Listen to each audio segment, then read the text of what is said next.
थोड़ा गुस्से में भी आ सकता हूँ रेलवे वाली बात पे, क्योंकि ऑलरेडी रेलवे बहुत गलत कर चुकी है। रेलवे तो सेंटर का मामला है, 6 सालों में क्या लोग रिटायर नहीं हुए होंगे? और ये इसे कहते हैं कि रेलवे में सबसे बड़ी भर्ती आती है। पता है, मैं बताता हूं आपको, जब इससे पहले चुनाव हुआ था 2019 में, तो कोई और मुद्दा सरकार के पास नहीं था चुनाव जीतने का और लोगों का दिल जीतने का, तो बम्पर वैकेंसी निकालते। 2018 में निकाली, अब चुनाव आया तो हल्की सी दे दी। उनको लग रहा है इस बार रेलवे की वैकेंसी से ज्यादा फर्क नहीं पड़ेगा। क्यों नहीं पड़ेगा? एमपी में भी कहां पड़ा, कोई वैकेंसी नहीं आई, हम तो चुनाव जीत गए। राजस्थान में भी कहां पड़ा, नहीं पड़ा, कहीं फर्क पड़ ही नहीं रहा।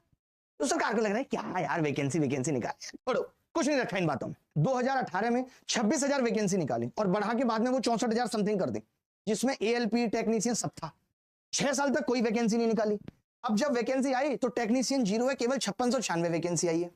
आप 6 साल तक कोई वैकेंसी नहीं निकालते तो जो युवा तैयारी कर रहा था वो 6 साल में बुजुर्ग बन चुका है, हालात उसके और खराब हो चुके हैं। आपके हिसाब से तो वो कंपटीशन से बाहर हो चुका है, तो उसको एज रिलैक्सेशन कौन देगा भाई?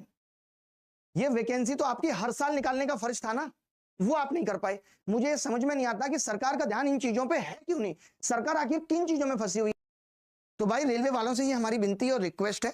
वैसे रेलवे सुन भी रही है, जैसा मुझे पता चला कि उन्होंने शिक्षकों को बुलाया भी है बात करने के लिए, कि कोरोना भी बीच में आ गया था, इतना गैप भी हुआ है, तो आपकी ये नैतिक जिम्मेदारी बनती है कि आप एज रिलैक्सेशन दें। लोग 3 साल की डिमांड कर रहे हैं, मैं कहता हूं 6 साल है तो 6 साल की दो। तुम्हारी गलती है कि तुमने बीच में वैकेंसी क्यों नहीं निकाली। इतना गैप आ कैसे गया? जितना भी हो सकता है शिक्षकों से भी और बच्चों से भी ये विनती है कि जितना सोशल मीडिया पर ट्विटर कैंपेन कर सकते हैं ताकि सरकार तक, रेल मिनिस्ट्री तक ये बात पहुंचे और रेल मिनिस्ट्री को जगाने का काम करे। ये काम हम लगातार जारी करते रहें और प्रॉपर कैलेंडर निकलना चाहिए, जैसे हर चीज का प्रॉपर कैलेंडर निकलता है। इस तारीख को क्या होगा, उस तारीख को क्या होगा, हर एक बात फिक्स होती है। 1 तारीख को बजट आएगा, 24 मार्च से चुनाव स्टार्ट होंगे, 26 को रिजल्ट आ जाएगा, भाई साहब कहां से लड़ेंगे, बहन जी कहां से लड़ेंगी, ये सब चीजें फिक्स होती हैं। तो फिर सरकार, रेलवे हो चाहे यूपी वाले हो, ये एग्जाम का प्रॉपर कैलेंडर क्यों नहीं निकाल सकते? निकालना चाहिए, बिल्कुल निकालना चाहिए। और किसी को अगर मेरी बात खराब लग रही है तो ये सब सच है जो मैं कह रहा हूँ, और सच कहना कोई बगावत नहीं है।